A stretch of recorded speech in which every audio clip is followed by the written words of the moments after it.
Thank you very much for coming here. We are delighted today to welcome you to this, the third seminar of this semester on technology and development. My name is Adil Najam. I am the director of the Frederick S. Pardee Center for the Study of the Longer Range Future. A number of you have been to previous events, some of you haven't. I won't go into the details, but the purpose of this particular seminar, which we do about once a month, is to bring people from different disciplines and different experiences together to talk about an area of mutual interest, usually a broad area, but to try to see how thinking about it from different angles helps us identify both the connections amongst those disciplines and those perspectives, but also to hopefully raise other and new questions. All of our seminars have been broad, probably none as broad as the one today.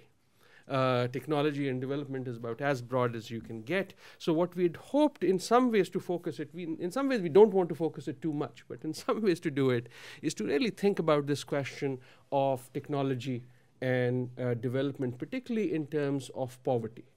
And what does technology do, or what can technology do to begin addressing, help addressing some of the great poverty and development challenges of our times? What are the potentials? What are the pitfalls? What are the requirements for that to work? Before I introduce our very wonderful and eminent panel, just a few things. A number of you know, and this might actually be the reason for the slightly lesser attendance today, we've had a rather busy last 10 days or so. The whole of last week we had our visiting distinguished lectures, an event each of the days of the week, and they were quite wonderful. Just by way of an announcement, our next seminar is in the middle of the month on the 15th, is it, Cynthia, or 19th? 19th of November on Latin America, which will be right here at this time. We also have at the end of the year on December 8th, our annual conference, and this year the annual conference is on the future of China. This year in December actually marks the 30th anniversary of the reform process in China, and the all-day conference will look at both what we've learned from the last 30 years and then start looking at the next 30 in terms of the reform process and what we are learning there. The last piece of announcement is that we do actually have now a stream of some interesting publications coming out of the work of our research fellows this summer and since, and I just wanted to highlight three of them which have recently come out. One of them by Rachel Thrasher and Kevin Gallagher, and Rachel is here, is on trade agreements, and particularly comparing in a very interesting way, if I might say so, global trade agreements with regional and bilateral trade agreements and looking at what the differences there are. We also have actually three new installments in our Issues in Brief policy series, one of them on South-South research collaborations, one of them on this future of space exploration in the next 50 years, and the third, which is not here but is on our website already, looks at megacities and transportation and challenges of transportation in megacities over the next, again, 50 years and some very interesting trends there. So having had those announcements out of the way, as I said, we have a wonderful panel here today. Three eminent speakers who will look at the subject from three slightly different perspectives, but all important perspectives. We will start with Dr. Ashley Stevens, who is the Executive Director of Technology Transfer here at BU. He's also a Senior Research Associate at the Institute of Technology Entrepreneurship and Commercialization, ITEC, which is at the School of Management here at BU. And if you haven't heard, the results of the elections have been announced. And Ashley Stevens has just been elected the president of the Association of University Technology Managers. There are some other elections happening too, but we are delighted that the important one got it right. So delighted to have Ashley here. He's been at these seminars before and brings some wonderful perspective to this. We will then be hearing from Ahmed Hashmi, who's visiting us from the UK, from London. He is the Vice President of Group Research for Technology at BP and has a long career in the oil industry. Worked in Houston earlier for Amoco and now, as I said, Vice President for Research at BP, looking at issues of strategy, technology strategy, and he will be talking to us from that perspective. And finally, we are delighted to have Professor Dilip Mukherjee from the Department of Economics here at Boston University, one of our most eminent colleagues in that area, and he'll be talking about it from an economist perspective. So that's the plan for the day. I've asked each of our three guests to maybe launch us into a conversation with brief remarks of around 10 minutes each, and then we'll open up for a discussion with and amongst the panelists and the audience. Ashley. Thank you, Adil. So elections can be run very quickly if there's a single candidate for office. There was absolutely no need for any suggestion of a recount. That's what we do in Pakistan usually. So, Adil, are you really sure you wanted me on this panel? Because I'm from the Office of Technology Development, not the Office of Technology and Development. I hope that one simple preposition didn't sort of throw things off. But thank you for inviting me. And it's kind of interesting. I've felt a certain affinity with the Pardee Center since I started coming to these seminars. If you think about it, universities like to think of themselves as timeless. You know, we build our buildings to last forever. We certainly hope that our research efforts last forever. But in terms of the sort of transactions we do, they're pretty short term. You know, students are here for 3, 4, 5 years. Research grants are 3, 4, 5 years. You know, we lease space for fairly short periods of time. And so it's rather refreshing when the Pardee Center states that its objective as the study for the longer range future is a time window of from 35 to 200 years. 200 years blows the mind. 35 years, some of us may be around, not myself, but some of us in this room may be around to see the consequences. Now, in the Office of Technology Development, we do transactions that are rather different from most of the transactions the university does. When we file for intellectual property and then look to license it, to find a company to develop it, we're creating relationships that last for typically 20 years. So perhaps we should apply to the Pardee Foundation to become the center perhaps for the middle range future as opposed to the longer range future. I thought I would use my time here to talk a little bit about the role of academic research and what it can do to alleviate poverty in the developing world. Universities really got into the patenting and licensing business in a big way almost 30 years ago with the passage of an act called the Bayh-Dole Act. Birch Bayh, Democrat of Indiana and father of, blanking on his name.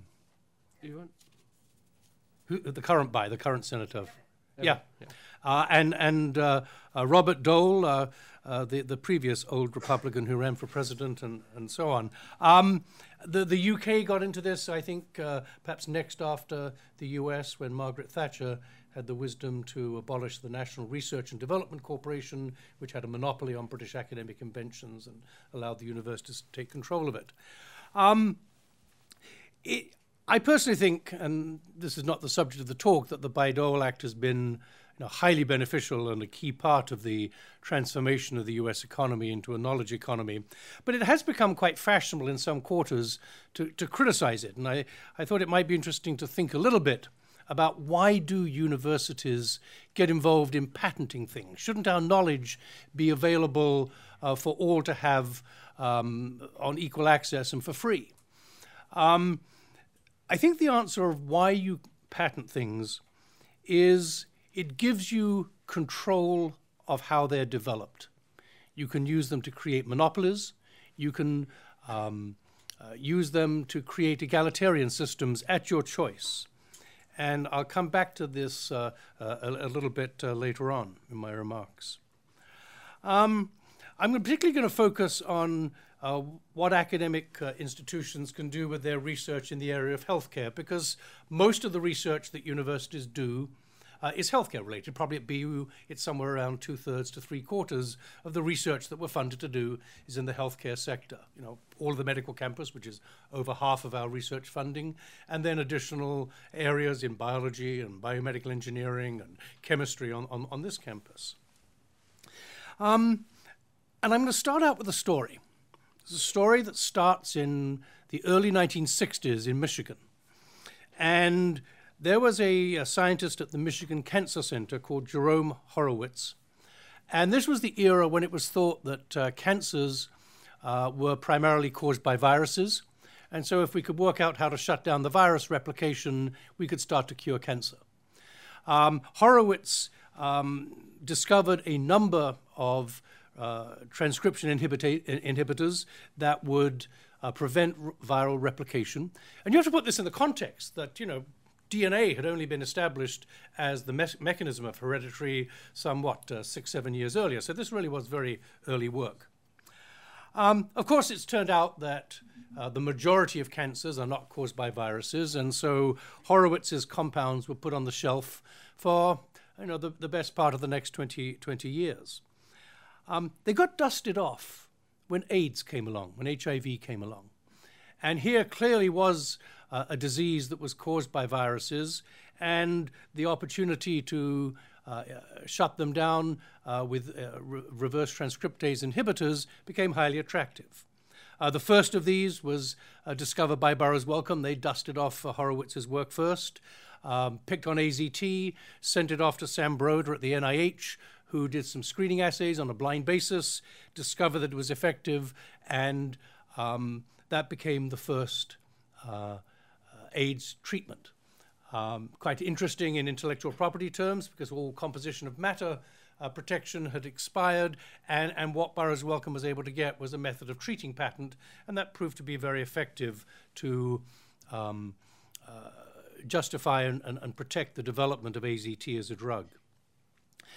It was controversial. Should NIH have been co-inventors? And Broder, in fact, went off and dusted off another couple of the Horowitz drugs, DDI and DDC, and got them, showed that they were effective, got patents on them, and the NIH was able to license them to Roche and I forget who else.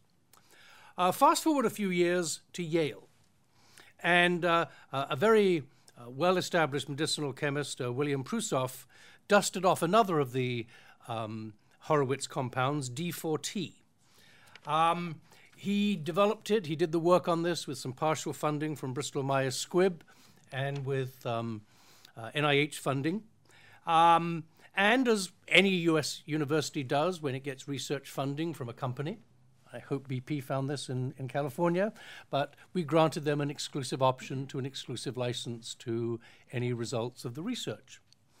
And BristolMyers Squibb duly exercised that option, took the license, and then, as all US universities do, in their exclusive license agreements, BristolMyers Squibb was given control over where to patent these compounds, and they pursued broad worldwide patenting.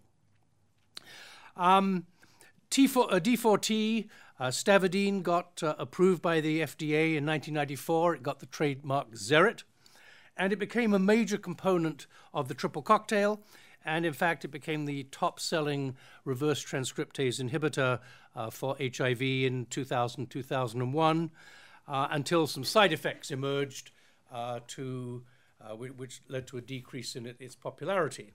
Not before, I might add, Yale had sold their royalty rights in Zerit for about $110 million, built a very nice new building with the proceeds, and unfortunately the people who invested in that royalty sale, when the side effects came out and the sales dropped off, did not do well. Fast forward again to 2000, Africa. Médecins Sans Frontières had compiled a list of about 150, 160 drugs that they felt the essential world, the emerging world needed access to. And Zerit was on that list. They solicited bids from primarily, I think, Indian generic producers to offer the drug, and got a very competitive bid from a company called Cipla. And lo and behold, BristolMyers Squibb politely wrote to them and said, we have the exclusive license on this. We have a patent in South Africa. You can't buy that generic stavudine from Cipla. Médecins Sans Frontières was smart enough to realize that the license to the patent on stavudine was owned by Yale. They had had a young Yale Law School student called Amy Krashinsky had gone to a conference on HIV in Durban. And so they called her up and said, Amy, this doesn't seem right to us. See what you can do. So Amy looks into it. She went and talked to Bill Prusoff, the inventor, and said, Bill, do you realize that that patent you gave Yale is now being used to prevent access to Zerit by poor people in Africa? And you can imagine what his reaction was. They went to the Dean of the School of Public Health, Michael Merson, who was a former executive director of the WHO HIV/AIDS program, and told him about it, and you can imagine what his reaction was. And then they went to the Yale Daily News, their answer to the Daily Free Press, who published an article about it. By now we're in, I think, March the 9th, 2001. 3 days later, the president and trustees of Yale woke up to find themselves on the front page of the technology section of the New York Times, painted in a somewhat unfavorable light as their patents being used to inhibit the availability of this life-saving drug to poor people in Africa. And 3 days later, BristolMyers Squibb issued a letter in which they said, okay, maybe we don't mean that South African patent. We won't assert it. So I suspect this was a highly traumatic process for Yale, and I think they're still sensitive about it to this day. But the fact remains that a great deal of good came out of this.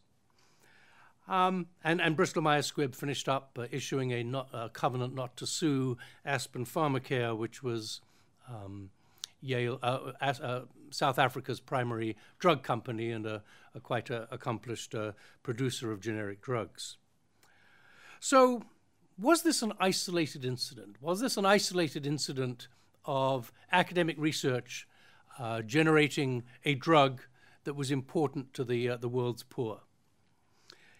It turns out that it is far from being an isolated incident. People tend to think that in the grand scheme of things, universities identify mechanisms of disease, and then pharmaceutical companies come along, take that knowledge, work out when to intervene, and create the interventions. Yes, that occurs. It occurs quite a lot. But it actually turns out that academic institutions discover themselves and patent a large number of drugs and vaccines, license them to big companies, and they become commercially developed and available to the public. A study we have ongoing at BU that's almost ready for publication. We're collaborating with the NIH's Office of Technology Transfer. We've identified 130 drugs that were discovered. When I say drugs, small molecules, biologics, vaccines, and even a few in vivo injected diagnostics that were discovered and patented at US academic institutions, including the NIH, patented, licensed, developed, and are available to the public. So what this says is that the licensing practices that are implemented by universities have a great impact on the availability of these drugs. It was interesting, in the course of this research, for this study on the drugs discovered at universities, I came across Gardasil. You're perhaps all familiar with Gardasil. It's the vaccine against human papillomavirus that causes both cervical cancer and genital warts, and the German discoverer of this vaccine, of this virus, was one of the recipients of the Nobel Prize this year. And Gardasil will become a $2 billion drug in the US based on about 10,000 cases, of which it can prevent maybe 7,000 or 8,000. There are 190,000 cases in the developing world and no mechanism for affordable access. Gardasil is the world's most expensive vaccine, $300 for a course of 3 injections. And I was kind of starting to, in my talks on this subject, was say, and I think the next drug that people are going to get upset about coming out of universities where the university didn't make a provision for affordable access is Gardasil. And then, about this time last year, I got an email from a brand new professor of the law school at BU, Kevin Outterson, inviting me to go to a student conference at Harvard to hear him talk about Gardasil. And Kevin has done a great deal of research on human papillomavirus and the diseases it causes in the developing world. So the challenge that we face in licensing university drug discoveries is we need to create a hybrid system. We need to create a monopoly situation and the consequent high prices in the developed world, because if we don't, nobody will invest in discovering these drugs. Before the government allowed universities to own patents under the Bayh-Dole Act and license them any way they felt fit, no drug to which the government owned title and would only grant non-exclusive licenses had ever been developed. Now, as I say, we have 130 that are out there. So we need to provide the incentives to companies in the developed world to develop these drugs, but somehow we need to make them available affordably, which probably means non-exclusively, in the developing world. How do we do that? A lot of people focus on patents and say that patents are bad and that we should abolish patents or we should change patent systems. I think that's a terrible way to approach this. Patent systems change incredibly slowly. The convention that established the World Intellectual Property Office and the Patent Cooperative Treaty was signed in 1970. The provisions came into force in 1978, 8 years later. That's how long it takes to change the patent system in the world. The London Agreement, which should reduce the cost of getting European patents, was signed in 2000 and came into effect 8 years later again in May 2008. On the other hand, licensing practice can change overnight. So we had done a lot of work on this issue of protecting the developing countries of the world at BU. I did it actually when I was earlier a vice president of the Association of University Technology Managers, and I had responsibility for the annual meeting, and we made the subject of one of the annual meetings global health. And we had developed some approaches that would allow this dichotomy of monopoly in the developed world and generic in the developing world to coexist in a single license agreement. And I suddenly said to myself, well, I'm director of this office. I can decide to do this. And so I came in one day, sat down with my licensing managers, and I said, we are now going to include global health protections in our license agreements. And we started this about a year and a quarter ago, and it has gone extremely well. It is another topic in the negotiations. Sometimes, with some companies, it becomes a significant sticking point. Sometimes it isn't. And based on this, and based on a conversation with President Brown, who was very supportive, we're going to start the process of making this a formal university policy. Working with my colleague, April Effort, who is sitting back here. Wave your hand, April. We sat down starting about 6 months ago, 9 months ago maybe, and started to think through systematizing this.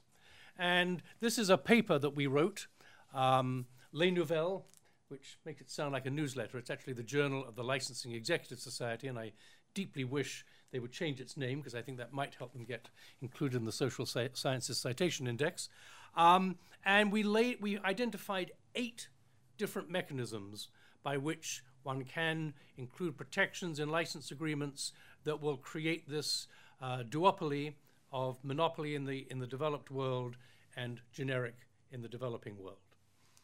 And I'll wrap up there. I just want to say that I think the next frontier in this is that there are two proposals being formulated. One from UNITAID, which you may have heard of. It's a United Nations agency that gets its funding from a tax on airline tickets from a small number of countries: Norway, France, Britain, Chile, Brazil, and uses the money it gets to buy HIV/AIDS medications for children in the developing world. And they are proposing creating a patent pool, or they've actually formally adopted it.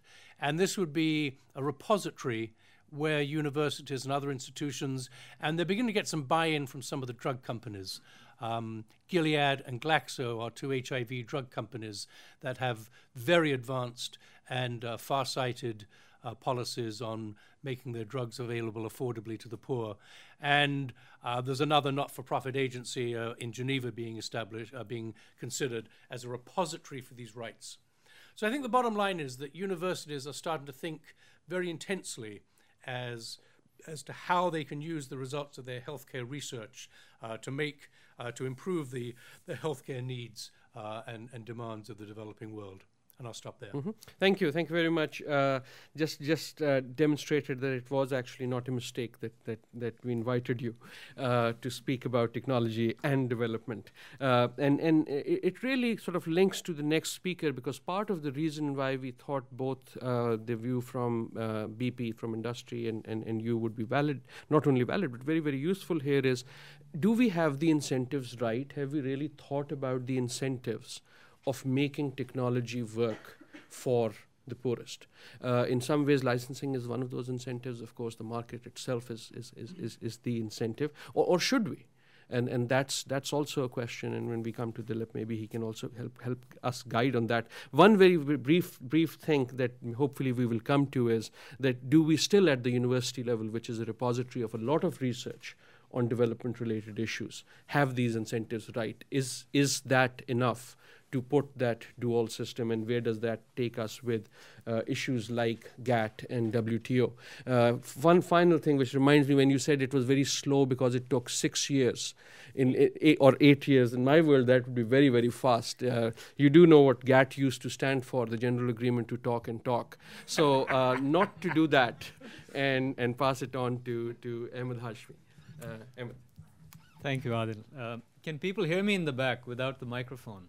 Okay, the microphone is actually for the camera. Okay, all right. It just makes us look more serious. So I should use it then. Okay. Good. Please speak up. Well, Adil, thank you for inviting me today. I was struck when we were talking this morning about 35 to 200 years.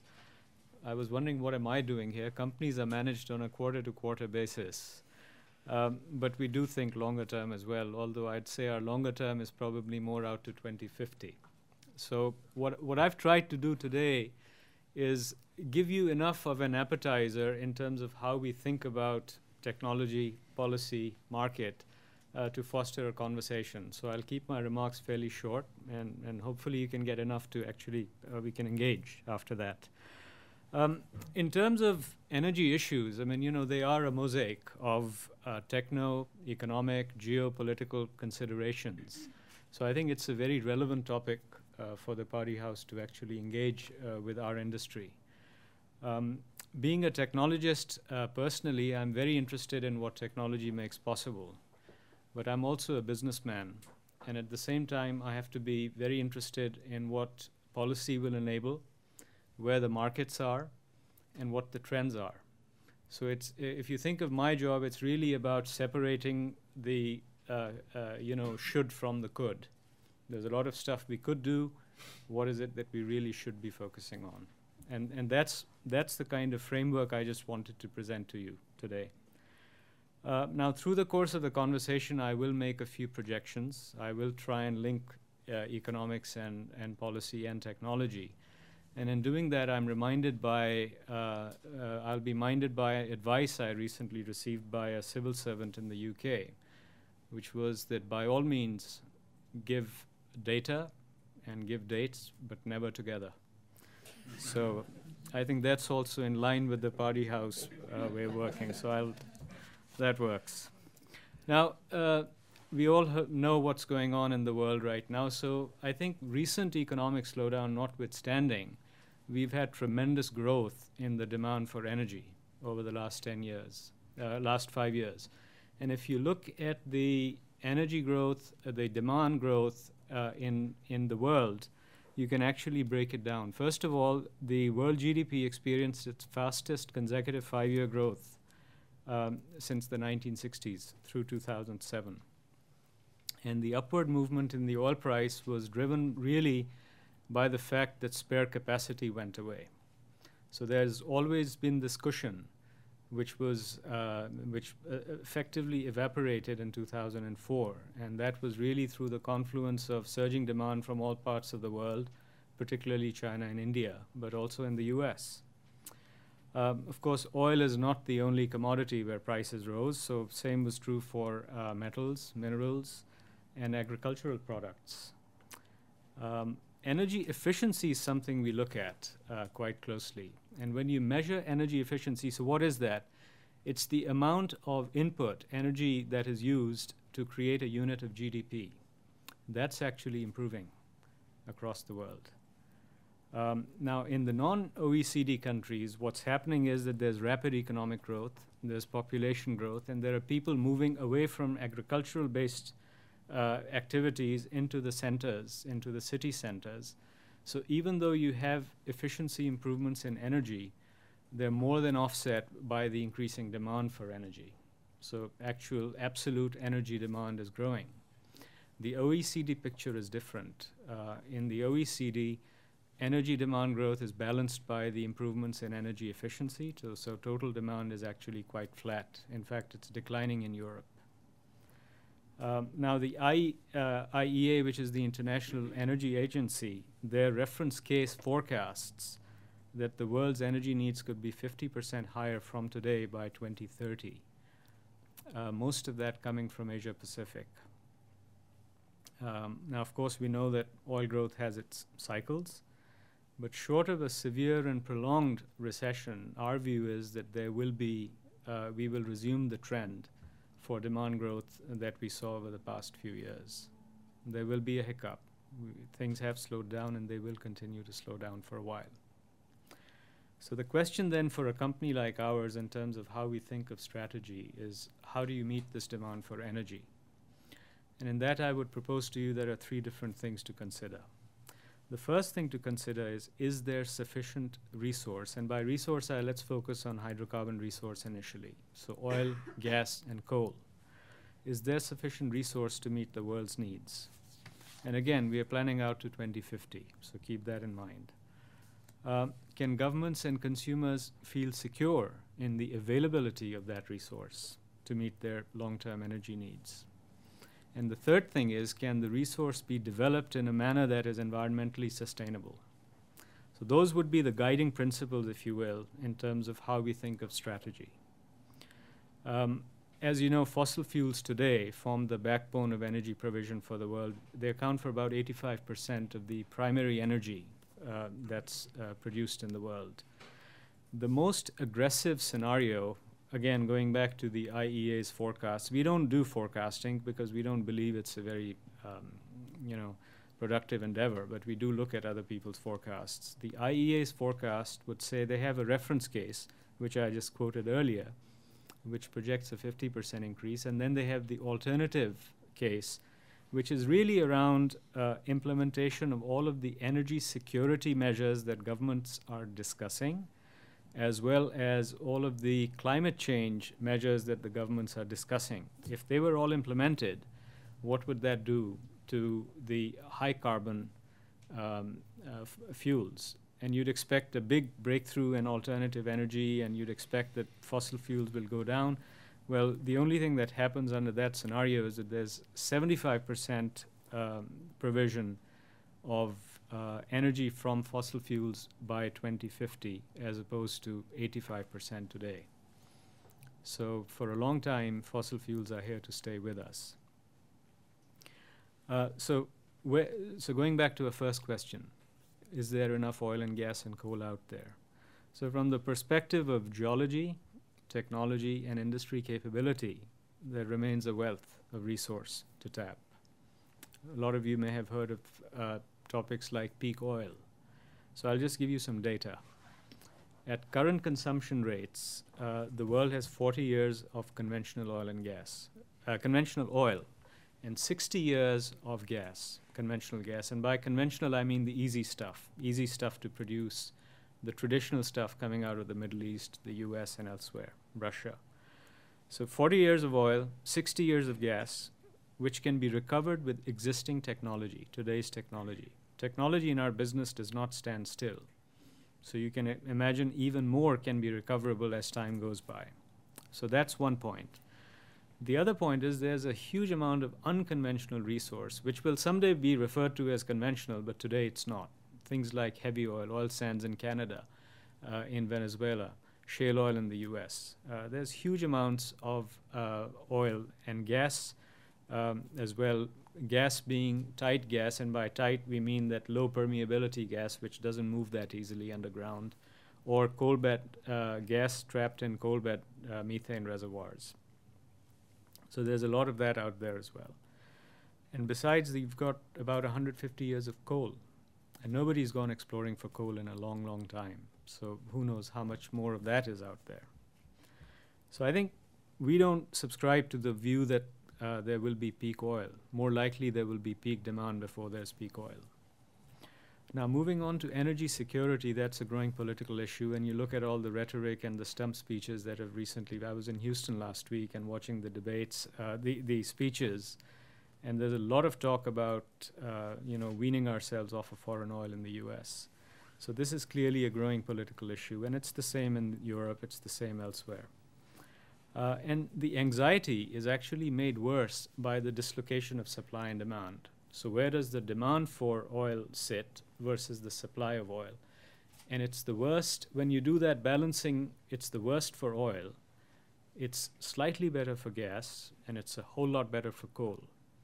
So between the US, the EU, and Asia Pacific, they use about 90% of the world's coal production, and they have about 65% of the world's coal reserves. On the other hand, for oil, these locations have only 10% of the world's reserves, and they account for about 65% of the usage. So there is a big mismatch, which is why coal production is increasing. And that brings us to our third point, which is sustainability. Coal's the fastest growing fossil fuel. It has been for the last few years. In fact, I was looking at some data the other day. Global coal consumption in 2006 and 2007 grew at rates above the previous 10-year averages. And most of the increase, about 70% of that, came from just one country, China. India was the second largest source of increase in coal consumption. So partly because of the popularity of coal, but also due to rising energy demand. So you remember we talked about overall energy usage is increasing. Carbon emissions continue to rise despite energy efficiency improvements. And around 40% of the energy-related CO2 emissions and around 70% of power generations emissions come from coal. So coal is actually responsible for a huge amount of the increase in CO2 of late, and also back in the early days of the Industrial Revolution. Now, going forward, given that we've established that energy demand will grow, we need more fossil fuels. How can we develop these with more efficiency and with fewer emissions of carbon? And then what do we conclude from all of this above? So I'll just throw out a few points to log what I've just gone over. So first of all, energy demand will grow. We will need more fossil fuels. Secondly, fossil fuels need to be developed with greater energy efficiency and with technologies that can lower the carbon impact.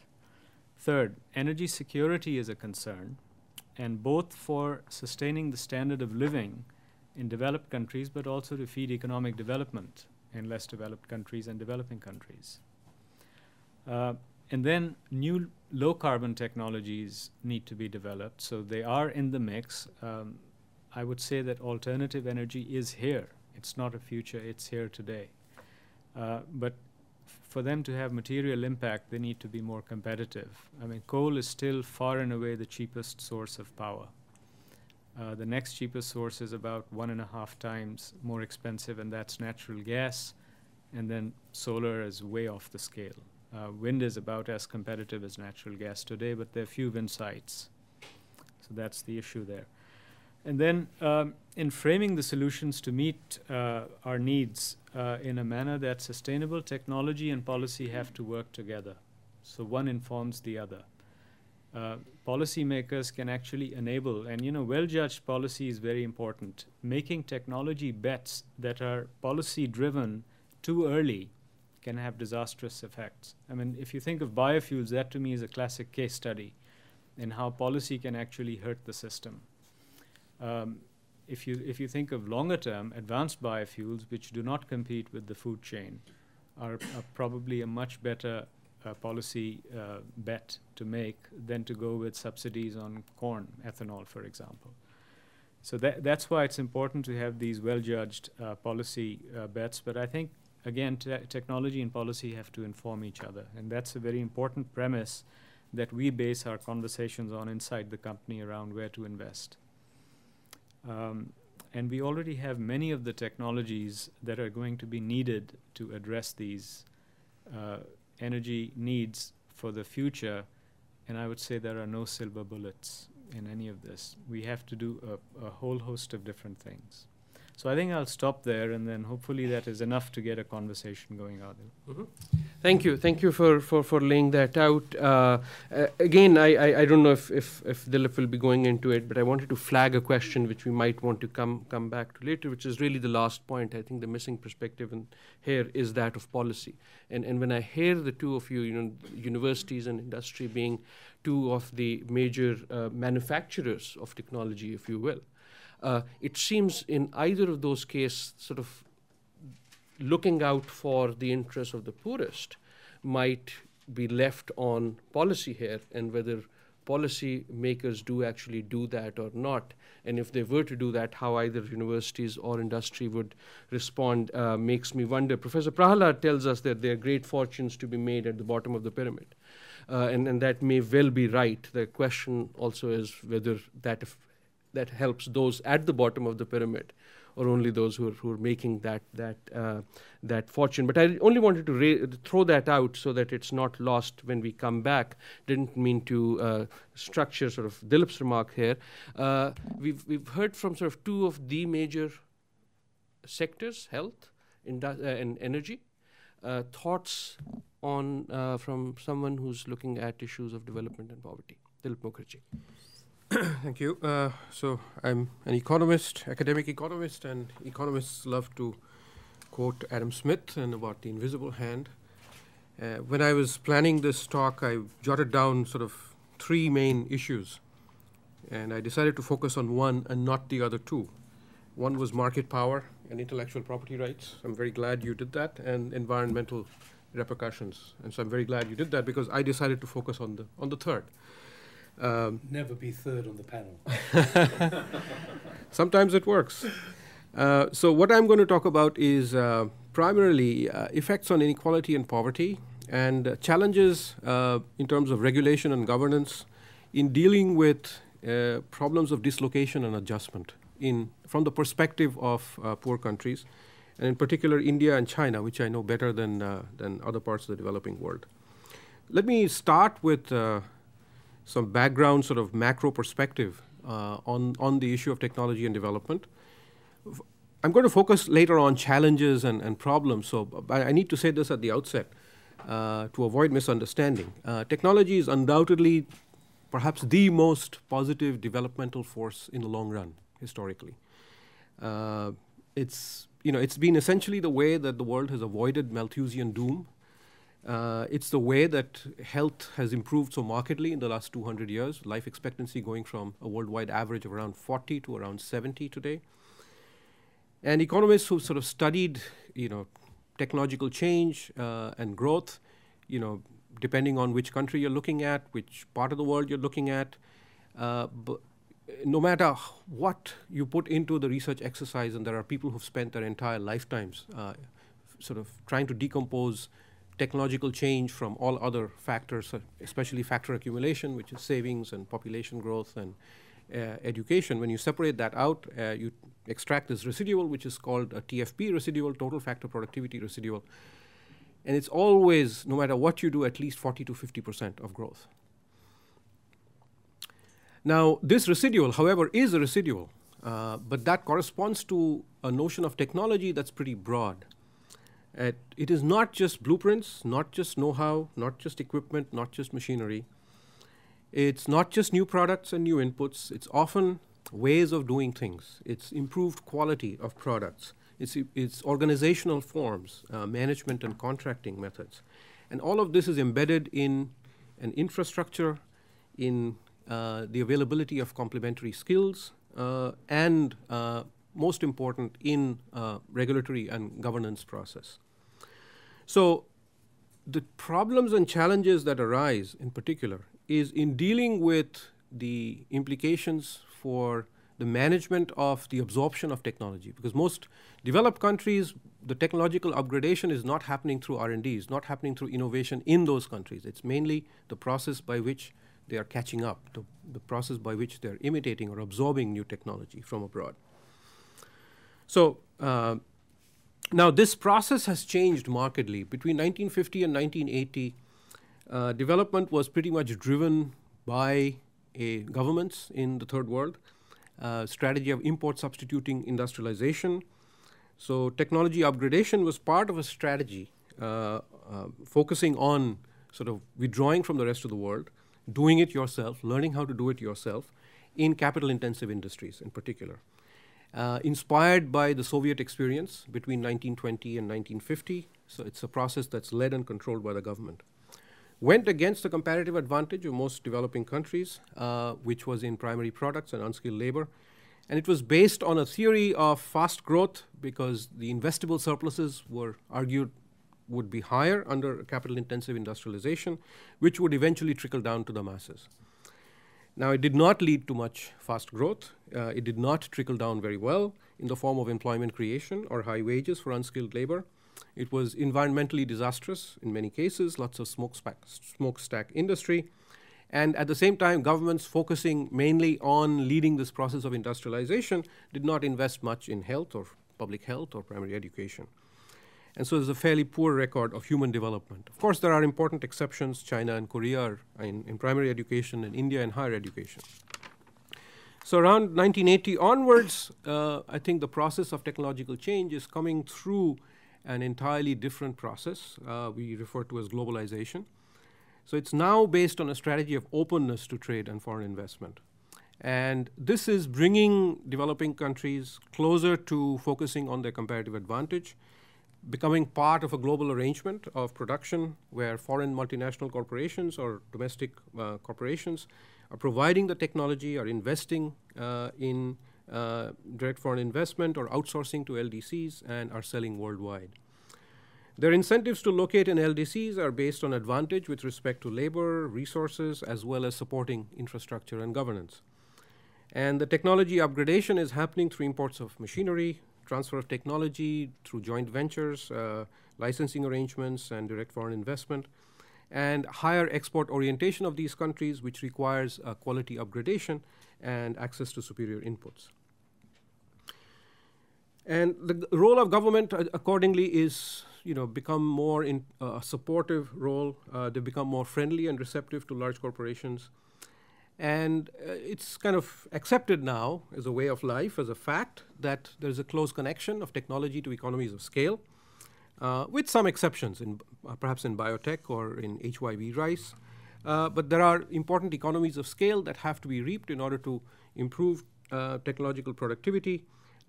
You also have to rely on large corporations for access to finance, for access to markets, for brand name reputations. So now the question is, in this new framework of development, what's the effect on inequality or the poor? Now, if you look at inequality from an academic standpoint, if you look at inequality at the world level, some countries have been quite successful with this strategy of through globalization. China, India, Thailand, Vietnam, etc. Other countries or other continents, not so much. Africa, Latin America has not really reaped much of the benefits. But the spectacular success of China and India in particular in the last 15 years, it has reduced inequality at the world level. But a large part of that is explained by the differences between countries.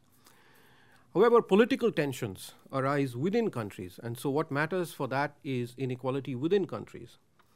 And within countries, it's study after study has identified, they've tried to sort out the effect of technological change and of trade in raising inequality, for instance, measured by the gap between skilled and unskilled wages. And I think most economists are agreed that most of it is being driven through technological change, skill-biased technological change. It's interacting with trade and direct foreign investment, but that's the conduit through which the technological change is happening.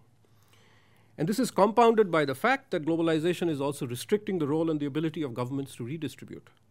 Regional inequalities are rising. Some areas grow faster than others because they're more they have the environment which is more conducive to this process, and also the governments are finding it much harder to tax capital or regulate capital. So this gives rise to problems of dislocation and adjustment. For a region to sort of participate and prosper in this process, it requires the availability of skills that are complementary with technology-intensive sectors. It requires the region to have appropriate infrastructure and governance. And it requires the existence of credit market, financial institutions, and legal institutions to enforce contracts, to provide credit, to reap economies of scale. So you have large masses of people in traditional occupations who now have their livelihoods threatened. And there are regions within countries without these complementary skills, resources, and regulatory mechanisms, complementary institutions, and capital and labor is flowing out. So I'm going to give examples, two sort of sets of more detailed examples to communicate a sense of the problem here. So I'm going to focus on part of India, eastern India, called West Bengal.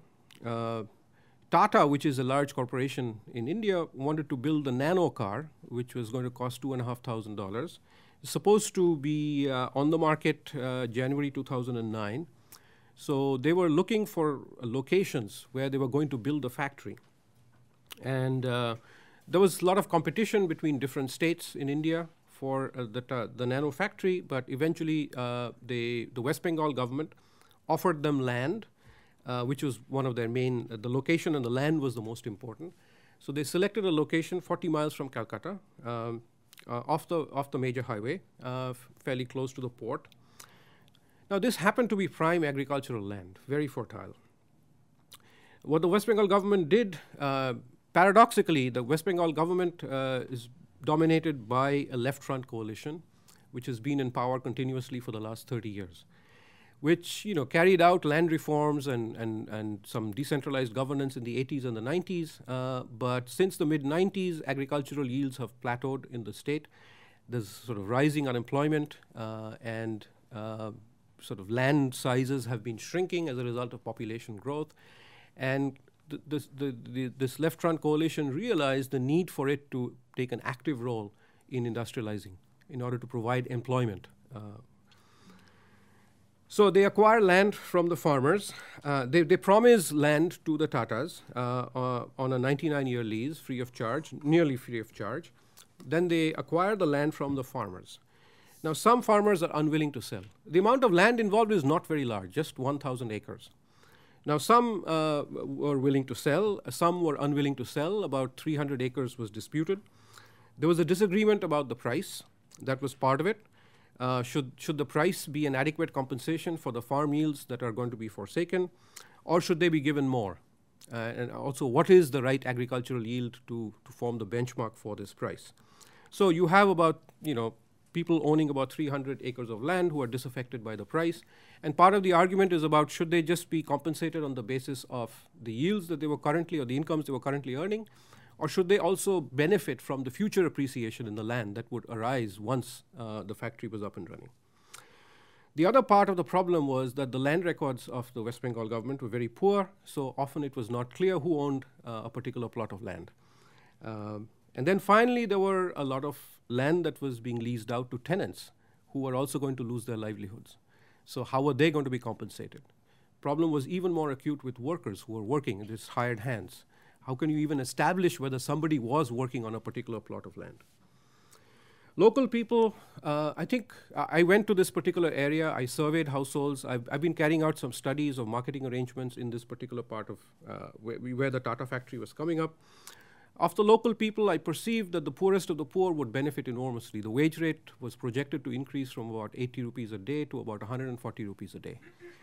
And I think a large part of the opposition emerged from sort of the middle class and the landowning class in that particular area. Local people were mostly opposed. They were worried about not having the skills that would enable them to benefit from the development that would ensue after the nano factory was set up. What happened eventually, the Tata built this factory last year, but the political opposition to the Left Front Coalition, or paradoxically again a right-wing party, mobilizes the peasants who are disaffected against the communists.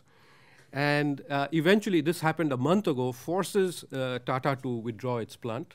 Tata shifted the plant now to Gujarat, which is a much more investor-friendly kind of environment. So now West Bengal, and the whole world has been watching what's going to happen in West Bengal. And there was a lot of foreign investors. There were German investors and Japanese investors who were watching whether the nano would really take off in West Bengal. Now it looks like all that is going to be shut off. Let me describe another context, which is contract farming. So you've got a lot of farmers, poor farmers, growing cash crops. So let's say Pepsi, which wants to get potatoes, which is going to then process in its processing plant and produce potato chips. Now, should Pepsi be allowed to backward integrate, acquire the land from the peasants and grow its own potatoes? That's what it would like, because it wants to closely coordinate the cultivation, the harvesting, and the processing of the potatoes. But that would require, a lot of peasants being moved off the land. This is the kind of issue that arose even 100 years ago, and the British government, even though it was a colonial government, realized that the political opposition that would be created and the unrest that would be created by dislocating thousands and thousands of peasant farmers, as a result of which, for instance, the sugar industry in India is based on, you have factories that do not backward integrate. They're not allowed, in fact, to go back into the cultivation of potatoes. So they're buying the potatoes from these farmers. So you've got these factories set up right on the edge of the fields. And the question is, how does one regulate the relationship between the farmers who are going to be selling the potatoes to the factory? Now, in some contexts, so in sugarcane, for instance, the farmers are selling directly to the factory, and so a large part of the problem is the price that the farmers will receive. And there are all kinds of problems of hold up on both sides. So because the factory needs to coordinate its processing, it needs to have a very sort of detailed timetable of who's going to deliver the crop when. But then when the farmer brings the crop to the gate, so in surplus years, when there's a bumper crop, then the factory can renege on the price that it promised the farmer, saying that it cannot afford to pay the price that it had promised.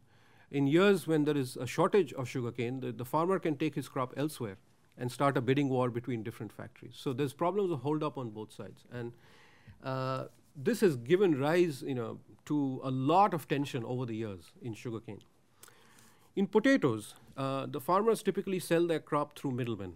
So there's a whole sort of supply chain which is going through the local wholesale market and then to a larger wholesale market. So the nearest wholesale market may be about 20, 30 miles away. Then there's going to be consolidation at a larger wholesale market, maybe 100 miles away, and then finally ending up in retail consumer markets. And you've got a whole set of middlemen in between. These middlemen have provided an important role traditionally, because they provide credit to the farmers at the beginning of the sowing season, and then they buy the harvest from them at the harvest time. Now, the problem is that as a result of this sort of hierarchical value chain, the price that the farmer is actually getting for the crop is a tiny fraction of the price that the consumers are paying. And you've got problems of quality certification. So high quality commodities need processes of quality certification that cannot be provided in the traditional way of marketing. Moreover, the margins are just so large for the middlemen. In fact, a number of studies indicating that the benefits of globalization are not reaching the poor because quite often with these middlemen sectors being quite concentrated, the expansion of export opportunities, which is increasing the demand for these crops, is resulting in an expansion in the middlemen margins with a very small fraction actually trickling down to the actual farmer. So there are also all kinds of studies of the quality of these crops and how they are not up to standard. It's also increasingly difficult for governments to control and regulate the quality of products that are reaching the consumers. So in some sense, the right solution from a modern standpoint is for the ultimate buyer or for all these sort of middlemen to be eliminated through an arrangement where, let's say, a large supermarket buys the crop directly from the farmer, provides the technology and the credit, and in return gets the crop from the farmer at the time of the harvest. And the large corporation is better able to diversify risks, provide credit, provide the seeds necessary, as well as market the crop and certify the quality. However, contract farming is still illegal in many states in India because there is concern about how farmers are going to be able to fare when they bargain with these large corporations. And on top of that, the farmers, if you have this kind of a system, are going to lose their link with the traditional middleman. And the traditional middleman, the chain starts with a local lender in the village. And the local lender may be exploiting the peasant, on average, but in times of crisis, if your mother needs to be hospitalized in the middle of the night, you can knock on this guy's door and he's going to give you credit there and then without any questions. Okay, how can a modern corporation or modern banks provide that kind of support service? So the middlemen are arguing that should the marketing arrangements now change in order to allow supermarkets to deal directly with the farmers, it means that this entire middle section, which has had this long-term relationship with these peasants, is going to be replaced by short-term relationships, where in fact these hold-up problems that of the kind that have been observed in sugarcane might occur. So as a result of which, you've got a lot of middlemen whose livelihoods are threatened. They are a potent political force. So that's one problem. And the other problem is perhaps the supermarkets will engage in predatory pricing with respect to these farmers. Once they've eliminated the competition from the traditional middlemen, the farmer is still going to get a raw deal. So these are the sort of the regulatory and governance challenges for government. It requires political management and ways of dealing with these problems of adjustment and dislocation.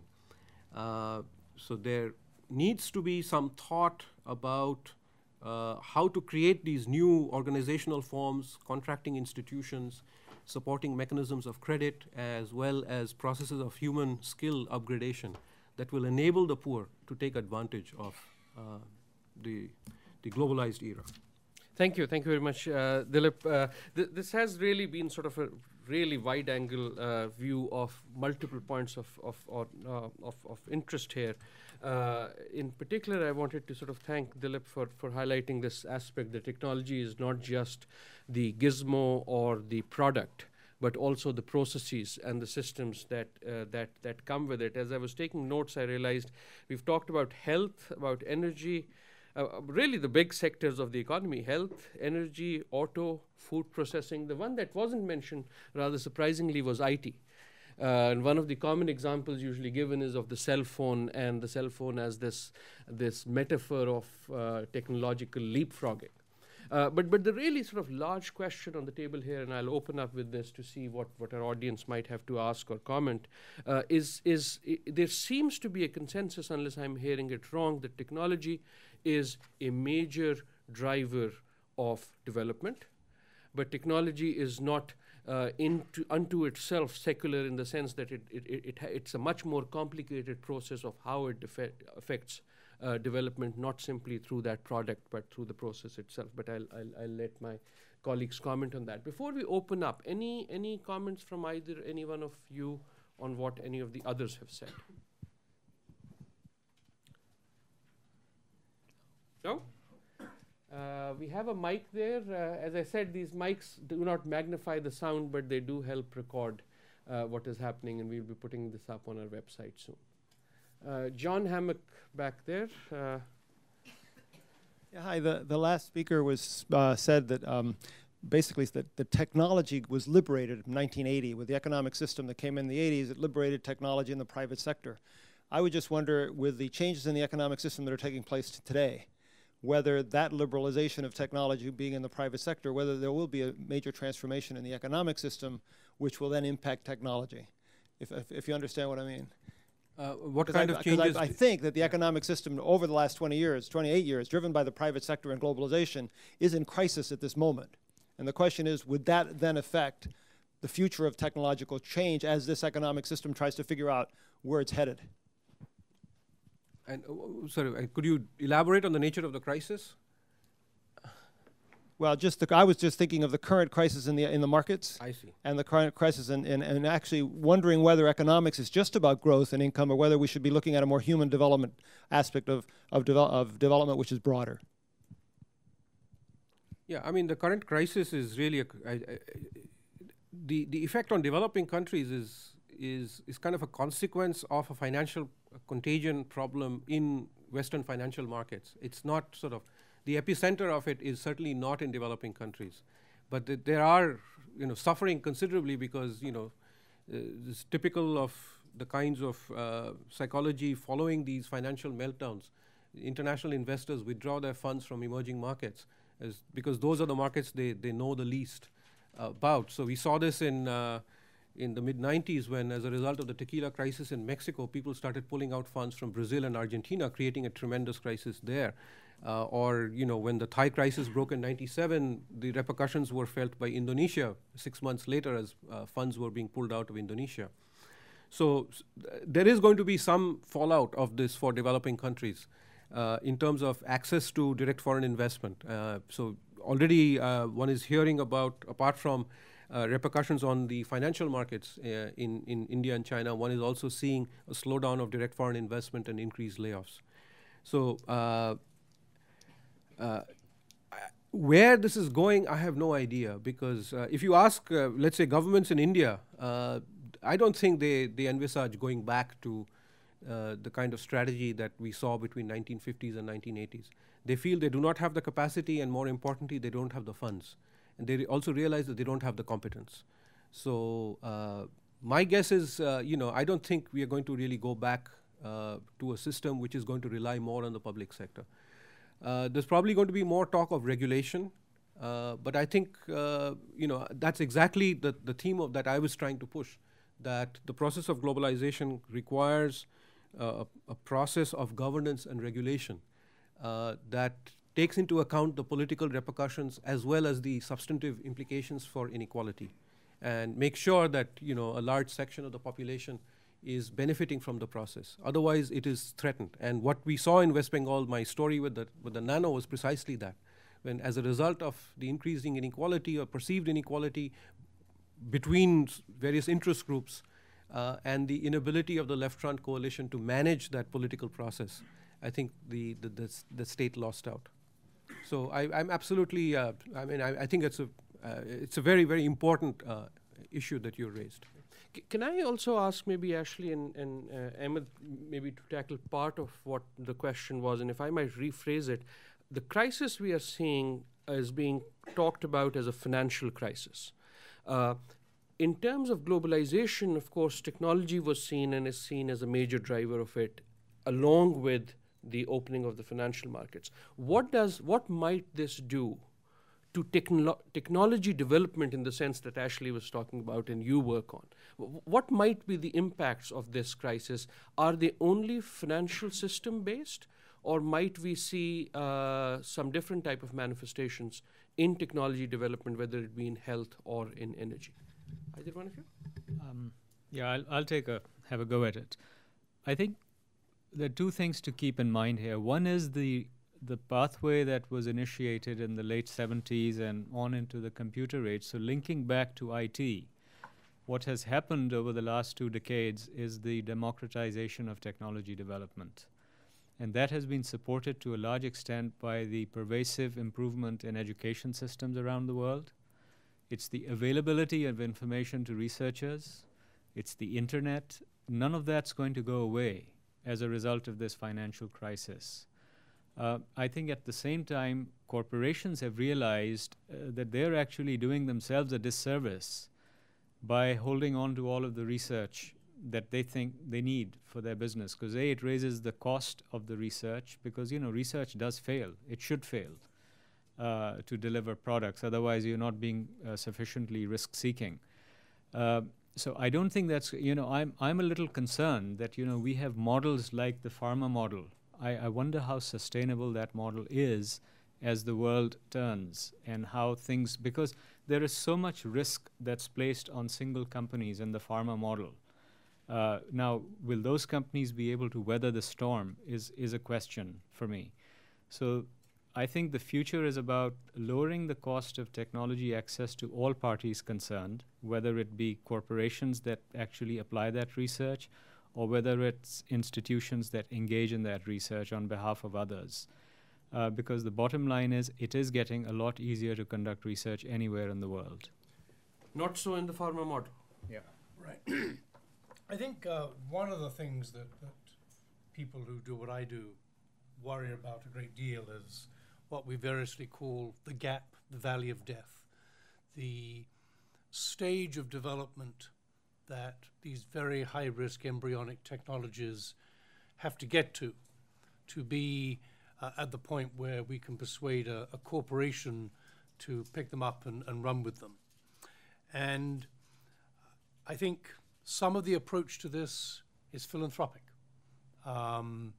Things like the Pardee Center at MIT, the Wallace H. Coulter Foundation have put funds into allowing universities to develop their technologies to where they are more marketable, more adoptable. And so anything that, as wealth decreases, then that is going to slow down the flow of money into philanthropy. And then on the receiving side, when economic conditions deteriorate, then people become less risk tolerant, and it becomes more difficult to move things out. So I was at a meeting of a venture capital fund last week, and they were starting to triage their companies, sort of the young early stage ones without a big cash demand. Yep, they'll be fine. But when you look at the companies that are still in the middle of the development phase, some of these will make it and some of them will just shut down. And whereas in an earlier generation, perhaps they would have put additional money in to keep them going. So, if this current financial downturn in the financial markets translates into a sustained and substantial contraction in the economy, in the world economy, then I think clearly it will be deleterious to technology development and innovation. Okay. Let's take a question, Professor Cutler-Cleveland, right here, and then we'll make our way at the back. Thanks. Thanks for a very interesting discussion. I guess one of the themes that I heard throughout each of your discussions was what's the appropriate balance between the private sector and public policy, whether it's development of energy, agricultural issues, obviously healthcare. And it makes me think of particularly I'm an energy guy, so I think about energy and climate, and I think of major hinge points in the evolution of culture, whether it's the Industrial Revolution, the Agricultural Revolution. And some happened through very explicit planned events, the eradication of smallpox, the Green Revolution to a lesser degree. Others, like the Industrial Revolution, the Energy Revolution that drove it, were more a combination of a lot of technological, economic, social, and political events that conspired to produce that. And so I worry a lot about the private sector's ability to manage the energy transition, because without a carbon tax, we will burn all that fuel and we will be in deep trouble. I worry about it in healthcare. My wife works in a free care clinic across the river in Somerville, and she would sing a much different tune about the free market and the ability to get drugs to poor people. Forget about India. We have it right here in this country. Agriculture has some of the same issues. So I'm just wondering if you could talk about whether or not with some of these major issues we face, what you see as the appropriate role of policy versus the private sector. Anyone? I'll have a go. I think there are two aspects to policy. If I think of our business in energy, the pinch points, as you call them, there are 2 pinch points. Research is cheap, it's inexpensive, it generates a lot of high-quality ideas. The next piece, when you get into demonstration, and it's the same for pharma, it's the same for our industry, when you get into trials, that's when it gets very expensive in a hurry. And a failed demonstration, I mean, basically most of the oil fields that we develop are demonstration projects. They're huge demonstration projects. They have a lot of risk associated with them, particularly when you open up a new field. We don't look for policy support on those because that would be just unacceptable with oil companies making the kind of money they're known to make. However, we do fail. And when you fail, the costs are tremendous. So there are sectors where demonstration, so I'll give you carbon sequestration as an example. Carbon sequestration without policy support on demonstration will never take off. It's too expensive. So demonstration support for policy is one. The second is, and Ashley touched on it, which is the propagation of technology. Propagation, and there is a valley of death. And you have to lower the cost because you can't really take a technology in its early cost stages, which is actually going to have social benefit, and let the costs come down with time as technology improves. Somebody has to provide that cover as technology costs come down to the populace if you're going to drive that. So I think there are 2 pieces of policy. And one, you look at the health of the industry, which the policymakers do, in its ability to endure failures through the demonstration phases. And then the second thing is propagation of technology, which becomes more about social policy. And I think that's where the government really has to step in and look at some of the issues you're talking about. What is BP's position on a carbon tax? So, taxes don't necessarily drive the right incentives. I mean, I live in the UK. I moved there about 4 years ago. People drive just as much in the UK as they do in the US. Price of gas is 3 times as high. What they do have is much more energy efficient cars. But that's not because of the tax. And there are different ways to actually incentivize. Our view is that, yes, you put a price on carbon and let the free markets actually determine what that price should be and which sectors should pay that price. So I think a cap and trade scheme would probably be, in our view, more of a productive endeavor than just imposing a tax on carbon usage. Let me push it a little bit further because I think this gets to the heart of my question. I'm sorry that people were following me. So a cap and trade sounds good, but how does a market figure out the cap? I mean, to some extent you need, what if the cap that the scientist tells us is necessary is something that in the short run interest of BP is not going to make your stockholders very happy?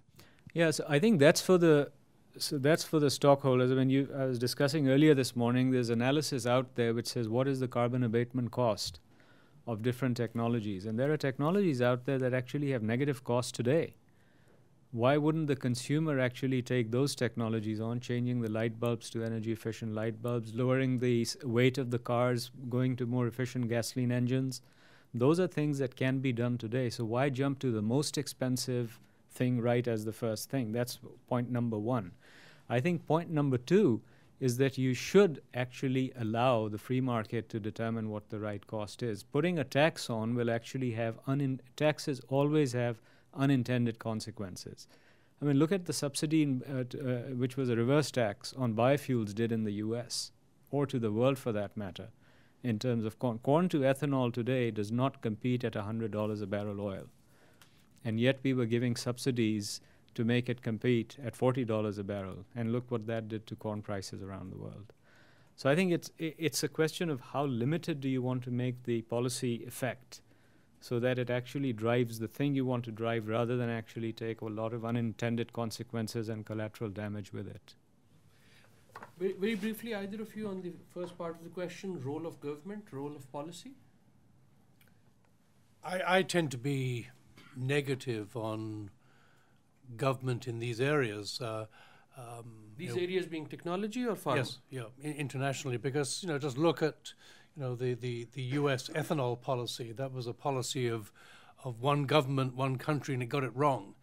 And I think to get concerted action amongst 200 nations in the world and get it right is going to take an awful long time. I liked your characterization of GATT. And say, look at some of the innovations in the patent system, just how long they have taken to negotiate and then implement. I think I tend to be more optimistic about the role of philanthropy, because this can provide incentives, and it can do it in a relatively quick manner. But would you let me just sort of ask whether you would expect 2,000 big philanthropists in the world to be able to coordinate their philanthropy better than would 200 governments? It tends not to be 200, does it? You get one organization like the Bill and Melinda Gates Foundation, and pretty much everybody says, okay, you guys have got healthcare. And I think the innovation in healthcare discovery and to a certain extent in delivery is being driven by the Gates Foundation. As far as I can tell, Rockefeller has kind of pretty much rolled over and got out of the way of that. And I think it's an and conversation. I think you need both. You need multiple avenues to address. Now, I was also going to ask you what you thought of the proposals. I know Michael Kramer from Harvard has been suggesting that that governments perhaps could sort of pay private organizations and universities for developing a particular health product like an AIDS vaccine and then distributing that to the poor. Well, I think one of the very encouraging and exciting features of the healthcare landscape of the last decade has really been the emergence of what are called the PPPs, the public-private partnerships for product development, funded by Gates, Rockefeller, and there are all these organizations. And when you sort of probe into them, you see that a lot of them are being run by pharmaceutical executives. The drug development ones are being run by pharmaceutical executives who want to apply their skills in a socially responsible and caring manner rather than in a shareholder value driven manner. And I see this as being very encouraging, and we're looking to find ways to work with them. I hesitate simply because some of our previous panels right here in this room have been less charitable to Bill Gates. Now, I'm a Mac user myself, so I have my biases. But people who work in health, too, sort of sometimes wonder whether the Gates Foundation solution might work any better. But just to make the uncomfortable question in the room more blunt, if I think of what John said and what Cutler said, part of me says,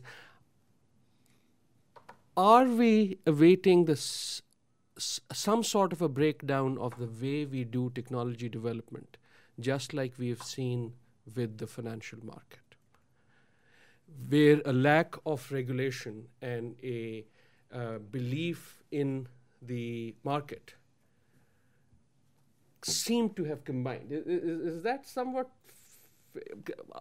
Is technology going to go that route, particularly in these two sectors that we have here? IT is different. IT might have been democratized, but pharma certainly isn't democratized, and maybe we don't want it to be democratized, like me making potions in my basement. But have we created a system of technology development, again in your sense, that may not be sustainable, particularly with the current crisis, but generally? I think it'll take us a long time to see. Financial markets, if they change overnight, then we catch cold tomorrow. Whereas in technology development, I think the impacts take a lot longer to trickle down into everyday life, just because by definition, technology development is out in the future, not here today. Okay. Yes. I have two questions on Mikhail from the Pardee Center. First question for VP. It was actually amusing to hear you saying that coal is the big responsible for CO2 coming from the oil sector. But the question is, you said that that solar is very expensive, but BP has been investing or invested in the past a lot in photovoltaics. And if you could elaborate a little bit on what the drivers were for that investment and what experience that you have gained from investing in a high-risk, high-expense technology. And the other question is for Ashley, and I was actually very interested in this hybrid system and the global health agreements and licensing in the BU. And if you could elaborate a little more, and if it can be expanded to other technologies other than the health sector, and like energy technologies, and if you could elaborate. Thank you. Okay. Well, certainly the thinking here was driven by healthcare originally, but I think it applies to a number of technologies. You know, if we came up with a low-cost way to desalinate water, or low-cost fuel cells, things like this, things that would be amenable to implementation in infrastructure poor countries, I think one would apply these same principles there. The title of April and my article here is actually using academic licensing agreements to promote global social responsibility. We didn't just limit it to healthcare. Was there a second question for me? No, that was it. Good. Okay. Experience with solar. Experience with solar. So, yes, we do invest in solar. We have a pretty large solar business. When you think of, when you take the comments about coal, think of baseload power. So when you're a utility company, you're going to build power stations that can run all the time, regardless of what the weather's like or what time of day it is. A lot of that baseload power is coal and natural gas.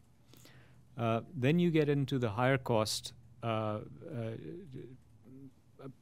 energy drivers such as solar. Now, solar is unique because you have to think of what the levelized cost, there's a term we use called levelized cost of electricity generation. And there are certain states where you pay more for peak usage versus not. So basically what you do is you follow the business environment, and there are places in the world today where solar power is actually competitive, depending on the markets you're playing into and the price structure you're playing into. California is one place. In California, solar competes today. But it cannot... With subsidies, right? With subsidies and with... Well, no, it's actually not subsidies. It's actually charging the consumer for what they're consuming. So they have different cost structures and tiers. So it can compete. The other thing I would say about solar is there's a huge amount of research going into solar. I mean, we are participating in that. Where there are breakthroughs that are possible. Right now, it's a manufacturing game. It's how much silicon you can pack into a square inch, a square millimeter. But future will be nanoparticles that can get charged with solar, and that will change the game. Get someone at the back there. Thank you. Two quick questions. First, you mentioned India and the case with East Bengal and Tata, West Bengal and Tata. I'm just wondering when you talk about the apprehension among the locals of whether they have the skill set to actually work in the Tata plant or gain from that. I mean, this is just one example that you've given, but this happens everywhere. Anywhere where such development goes, this is a problem. Is there a sort of a thought or a mechanism where these, for instance, Tata in this case, would actually take these people and develop that skill set? I mean, I'm thinking of the globe here. I mean, as you spread this sort of technologically based development, is there a way to get them on board?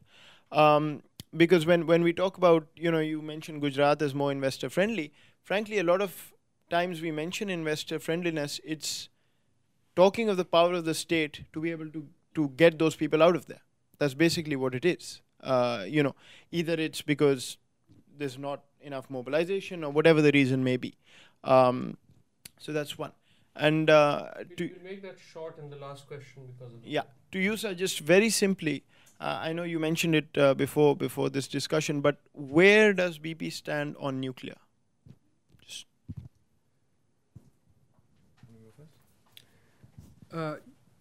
Yeah, I think your characterization of Gujarat versus West Bengal is really quite right. I mean, investor friendly also means that basically the voice of displaced people is not heard in Gujarat, and that's part of it.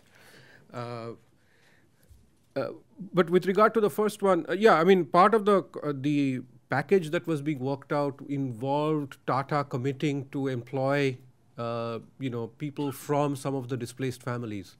But what I thought was particularly missing was any discussion of the development of skills that would be necessary for young people in that area, for instance.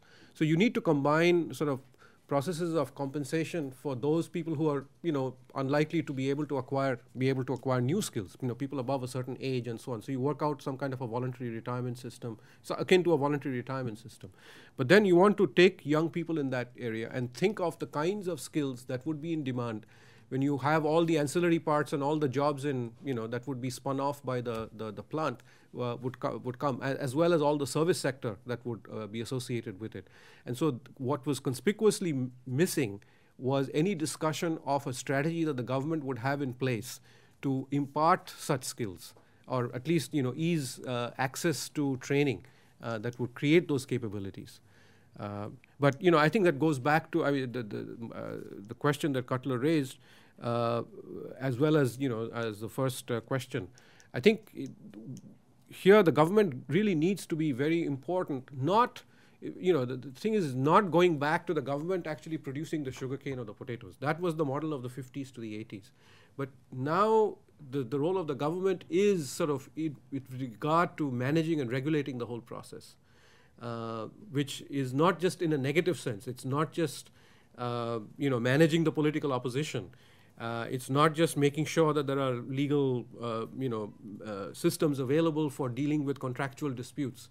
But it's also, there's a positive aspect to it where you want to sort of develop human capacities for taking advantage of, the newly emerging, scene where a lot of human capital is required, both in terms of training as well as improved standards of health and so on. Since you become the spokesman for BP on everything, Yeah. so, I'll give you a quick response. what's BP stand on the future? That'll take a bit more than 1 minute. Nuclear, we are not in the nuclear business. We are not in the nuclear power generation business, and our shareholders have, no interest at the moment, at least, for us to invest in those areas. So our interest in nuclear is really in terms of nuclear as a source of heat in our processes. We run very high temperature and pressure processes in BP. Whether it's converting oil through refining or whether it's converting chemicals, or people are looking at heavy oil upgrading as a possibility. So yes, we are interested in nuclear, but only as an application in the pursuit of getting low-cost heat into the reservoirs to generate energy. And we are looking at things, so the gas-cooled reactors, the lower temperature reactors, those are clearly, they present fewer obstacles, if you will, to usage. But at the moment, I don't think anyone in the industry has done any field trials yet on nuclear. I want to, before I wrap up, I just wanted to give everyone a chance maybe for any parting remarks. And in some ways, Dilip already did this, but maybe throw out this question.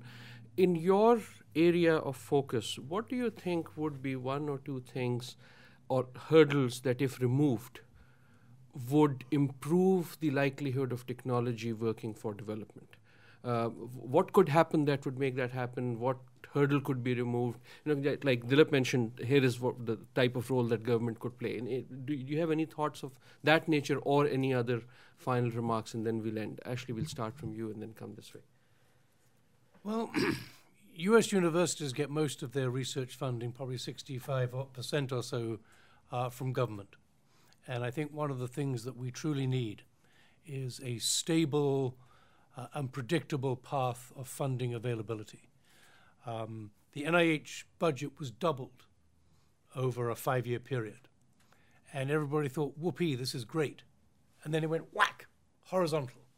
And that produced tremendous strains. And I think we would have been a lot better if that budget had doubled over 10 years or 15 years rather than up and then flat. I'm hopeful that after all the rhetoric of the presidential campaigns, when about the only discussion of science policy that you heard from the candidates in the debates was in the context of alternative fuel generation. I hope that that rhetoric will be followed up by action, although certainly Mr. McCain's suggestion of a freeze on all discretionary funding would seem to imply some sort of inconsistency there, that you can't have both.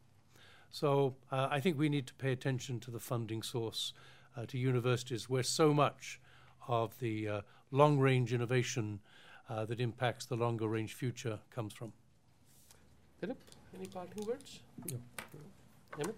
I think if you think of energy as, I'm a user of energy, as are you and as are all of us, what we want out of energy is we want concentrated forms of energy that are available and usable.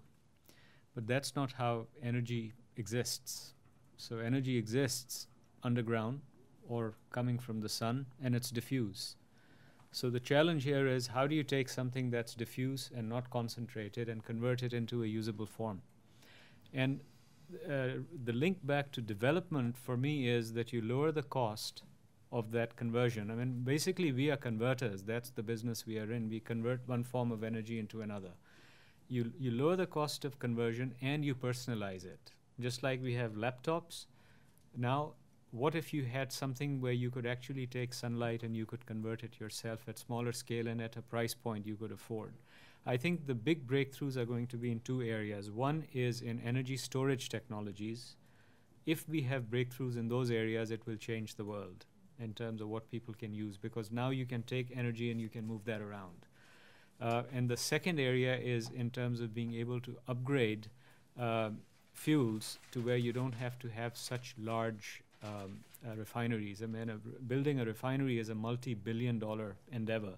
How many countries or companies can do that? So if you can reduce the scale at which a refining process is profitable, it changes the game. I think those are the two areas that are really key. Okay.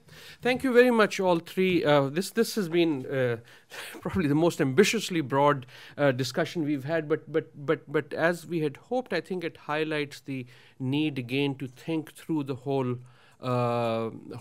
set of connections between the various links in this chain of how technology first develops and then affects development, including that of policy, including that of funding for research, and including that of thinking of markets and so on and so forth. My gratitude to all three of our speakers for